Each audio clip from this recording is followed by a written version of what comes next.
me présenter, donc Deutsch Olivier.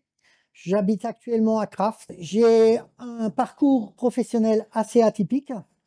J'ai été 11 ans chargé d'affaires dans une grosse société. Je me suis permis un jour d'essayer d'être mon propre patron. C'est à ce moment-là que j'avais à l'époque rencontré mon associé, Perrin Keller, où nous avons monté ensemble une société très atypique qui est essentiellement basée sur le démontage, le remontage et l'utilisation de vieux matériaux. Nous avons dû passer nos CAP de charpentier, maçon, couvreur. J'ai tenté l'aventure dans le bâtiment par curiosité et par le choix du métier qui était un des rares métiers que nos ancêtres pratiquaient et que l'on ne trouve plus beaucoup chez nous, le fait de démonter et de remonter les maisons alsaciennes. On a élargi un peu nos activités en ayant une possibilité de réaliser la totalité des travaux, c'est-à-dire la charpente, la maçonnerie, la couverture, la zinguerie, une partie de l'aménagement intérieur, de façon à donner une vision globale à un projet et de pouvoir limiter au maximum les coûts. L'intérêt également est pour le client d'avoir qu'un seul interlocuteur et de voir avec un interlocuteur la totalité des travaux. La société que je gère actuellement est essentiellement axée sur tout ce qui est bâti rural ancien. Ça concerne autant les granges que les maisons. L'activité de la société est divisée en deux grands pôles. Le premier pôle est le travail traditionnel que chaque artisan fait, qui est à la base d'un devis et d'une prestation qui est issue d'un devis. Et puis on a la deuxième façon de réaliser les projets, qui est le travail en régie.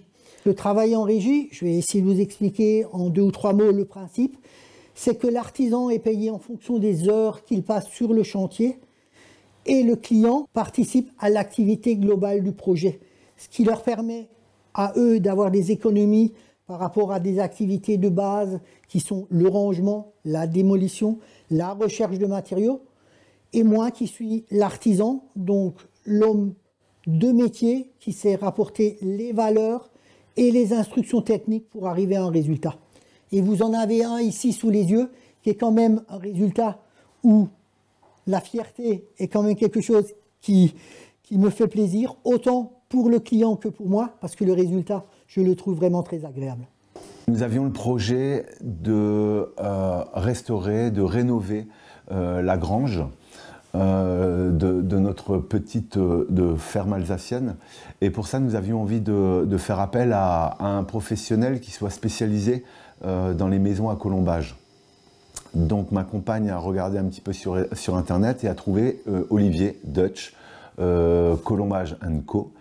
Et nous avons fait appel à lui dans un premier temps pour terminer de démonter la grange et de reconstruire la moitié de la grange à l'identique. Et on voulait maintenant réaliser l'intérieur du bâtiment. On a fait appel à un architecte d'intérieur pour faire les plans. Olivier est venu après. On a refait appel à lui parce que la première fois, ça s'était très bien passé. Donc là, il a suivi les plans de l'architecte. Mais en même temps, il a eu son œil d'artisan. Par exemple, dans la chambre à coucher. L'architecte d'intérieur avait simplement défini un cube qui puisse permettre d'avoir une petite allée et un lit. Moi, je suis intervenu, j'ai négocié la structure, j'ai vu les façons de faire et je me suis permis, avec le client, d'augmenter la surface de la pièce de façon à avoir un résultat qui soit plus agréable. Je suis arrivé à ce travail en régie pour 2 raisons. La première, c'est que mon ancien métier me permettait de voir la globalité d'un projet. Et la seconde raison est par un manque de personnel, de possibilité de trouver des gens qui veulent bien travailler dans l'artisanat, qui veulent bien acquérir les compétences et qui veulent bien vivre les projets que je mène actuellement. Comment la régie s'est mise en place? C'est assez simple. Moi, étant un petit peu bricoleur, il était évident pour moi de vouloir travailler sur le chantier. Ça me permettait à la fois d'apprendre plein de choses et de diminuer les coûts. Après, une chose est sûre, c'est que moi, je me suis mis à la disposition d'Olivier, donc j'étais à manœuvre. J'étais comme son ouvrier. Si on cumule le travail d'Olivier et le mien, avec mes absences, mais aussi mes week-ends travaillés, je pense qu'on devait être à 50-50. La préoccupation écologique est à notre base, depuis la création de la société, la chose la plus importante. J'ai toujours trouvé ça aberrant de jeter des choses qu'on peut réutiliser. Donc l'intérêt, c'est de pouvoir réutiliser des mieux matériaux, où parfois des gens ont passé des heures à les confectionner, et d'intégrer en partie des produits qui sont issus de tout ce qui est écologique, en ayant des isolations écologiques à base de coton, de chanvre ou de mouton, en ayant des bois qui sont recyclés, en ayant des éléments électriques ou autres qui sont issus d'une fabrication qui sont plus proches des problèmes environnementaux actuels que ce qu'on trouve en globalité dans les logements d'aujourd'hui. Nous, ce que nous voulions, c'est de retrouver cet esprit et cette matière des fermes alsaciennes. C'est pour ça que nous avons essayé de récupérer le maximum de matériaux. La grange, quand même, qui date de 1693. Nous avons intégré dans l'appartement ces différents éléments, que ce soit le colombage ou que ce soit le grès des Vosges, pour les mettre en valeur. On a dans ce projet-là tout le mélange d'un vieux bâtiment par rapport à tout le côté moderne. On a un plancher chauffant, on a des baies vitrées, on a des vieilles portes, on a des vieilles briques, on a toute une circulation hydronométrique. On a aussi, ce que l'on recherche actuellement, un bâtiment qui est au niveau isolation, l'un des meilleurs bâtiments qu'on a actuellement. Ce qui était aussi chouette, c'est que comme on est vraiment parti de 0, une fois que la grange était démontée, il fallait tout reconstruire, on a touché énormément de corps de métier et on a même construit un escalier.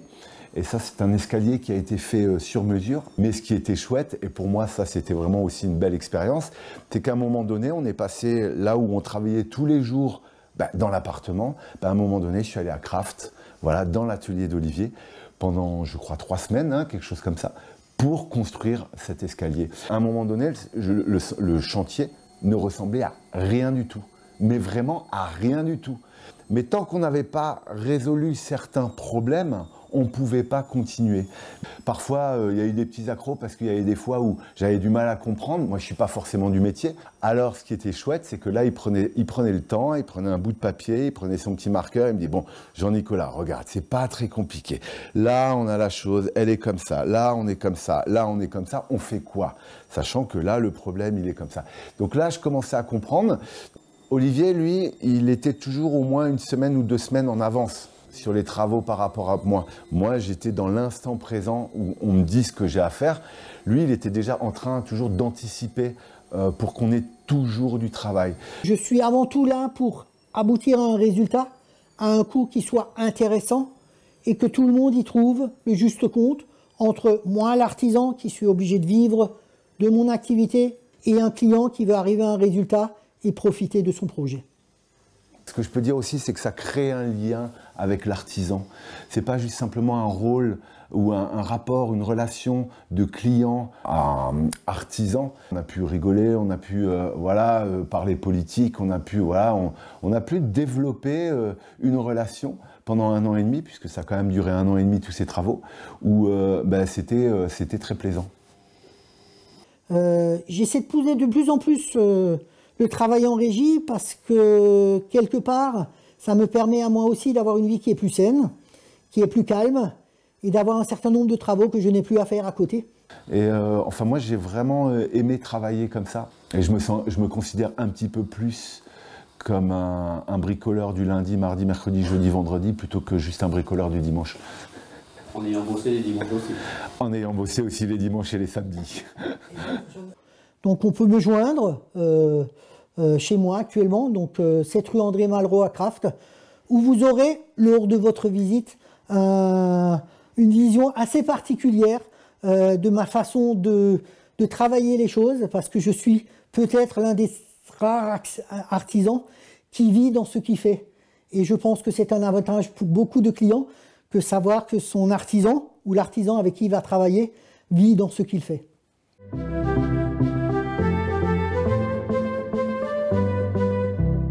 On a de moins en moins de jeunes qui touchent à ce type d'activité et je pense que c'est un souci. Et j'invite tous les jeunes qui sont prêts et qui sont pas passionnés à prendre leurs doigts, à s'en servir et à rentrer dans le monde de l'artisanat.